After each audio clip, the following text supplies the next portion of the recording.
Pronounced Krav Maga. It is literally translated from Hebrew dialect to mean contact combat. Welcome to Comcast Newsmakers from Woodland Hall at Conner Prairie. I'm Taylor Bennett, joined by two Krav Maga instructors from the International Krav Maga Federation of Indiana, Rob Mendenhall and Calvin Hill. Welcome, both of you. Thanks for having us. Thanks for being here. So what is Krav Maga? Krav Maga, like you said, literally means contact combat.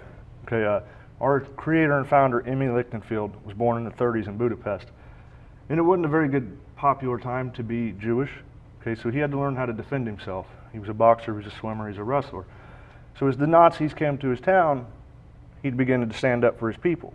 Okay, and they began to beat the Nazis up. Well, when Israel was created, Emmy had already made the move to Israel. So when he got there, in 1948, Israel was created. And he'd already been training forces, special forces already at this time in hand-to-hand combat. But when Israel was created, they were immediately attacked. Okay, so the IDF, Israeli Defense Forces, asked Emmy to come up with a system that they could teach everybody in the Israeli army. And that's when Krav Maga was founded. All right, and how did you become involved? We're from Lafayette, and we met in college. We're both Marines. And we wanted to give the people of our city a way to stand up for themselves. And we thought, and we found what we found was the best system available, which was Krav Maga. And Lafayette's crime rate went up 42% since the start of the new year. So we figured, you know, what better way to make the streets a safer place than teach people how to protect themselves. Well, how is combat training different from, just say, self-defense? Self-defense, we're a tactical self-defense program. Okay, we do not teach the same stuff Emmy teaches the IDF. Okay, once he retired, he made his life goal to switch the Krav Maga training over to the civilian world, and that is what we teach. All right. Now, you recently were involved in some active shooter training at the YWCA in Lafayette, correct? Correct. Yes. All right. Did that entail? Basically, active shooting has become a pretty popular attack around the world. So what it does is it breaks down a lot of the different scenarios that had happened, and then we teach people how to act if somebody comes in to shoot up a school or a movie theater. And it's very live training. It isn't sit behind a desk and go through a PowerPoint. It is, you're going to learn how to disarm, you're going to learn how to stay calm, hide, do whatever your part is to make sure that you and everybody else gets out safe. Now, unfortunately, like you said, you know, it has become common to have these active shooting situations. And do you find that people want to know more about how to protect themselves? And can you actually even prepare for such a thing? Yes, and what you'll realize in the training is, and I welcome you to our next event, that you'll notice as the students come through, the first time that we go through a dry run is actually a scenario, you know, where me and Rob are the portrayed shooters, and we come in and we train. So you'll notice the first time, people don't know what to do. You know, you go through and you'll get everybody. Second time, people start reacting. Third time, people are on it. They know what to do already. So, you know, training like that, real life training, it does help, you know, because if it ever happens in, you know, in one of those people's lives, they've been through this training. We train like we fight because you fight like you train. So how long is the training? It's about 2 hours. It just depends on what seminar we go through, and then we also teach throughout the week classes so people can stay up on it, continue to learn more.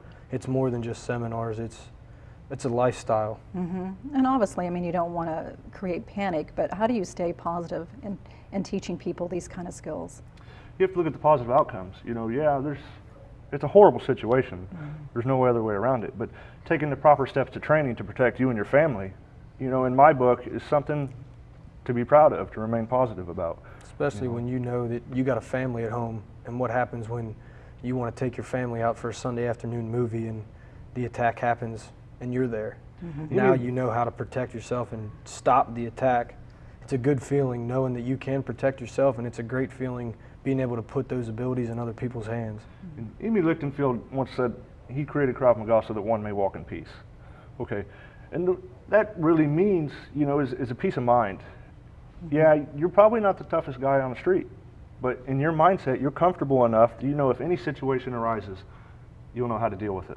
You'll know how to survive, and that's what Krav Maga is about. All right, would you mind showing me a demonstration? Yes. Absolutely. All right.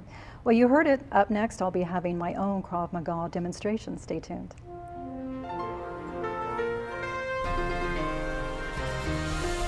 Okay, so we're all set now with the demonstration.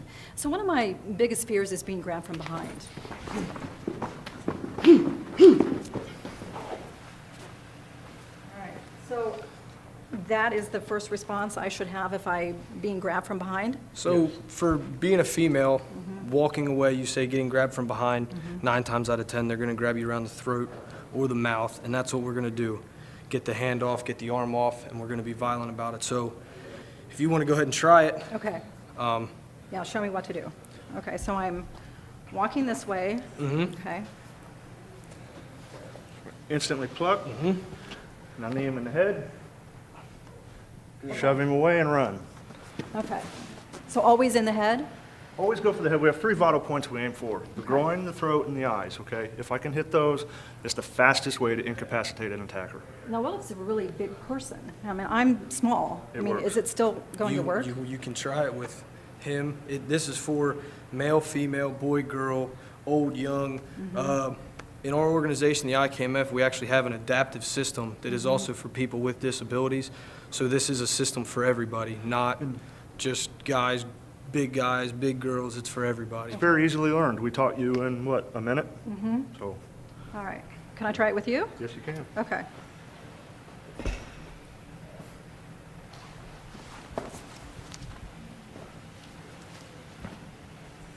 It's good. Is that good? That's good. Just Very good. After that, you want to run and get out of. Run, yes. Yeah. Okay. Now, what if there's a weapon involved? Okay, so I'll have Rob demonstrate it first, and then we'll go to you, okay? So if an active shooter, robber, anything is coming through, home invasions are through the roof, okay? So if we catch the guy coming through the door, okay, I'm gonna run up. It's that simple, okay? He's gaining control of my arm, he's breaking the pistol away from me, okay? Right. So now we're gonna do it with you. It's at C-clamp, and then we're gonna come under the gun, thumb up. So you grab over the wrist? Overhand. Okay, right here? Under. Yep, break it away, Hit him. and we're gonna tap, rack, okay? To be proficient, it's one of those things, muscle memory. The more you do it, the better you get. All right. Well, thank you so much, guys. I feel like I'm better prepared now. Thanks for having us. All right. I'm Taylor Bennett for Comcast Newsmakers.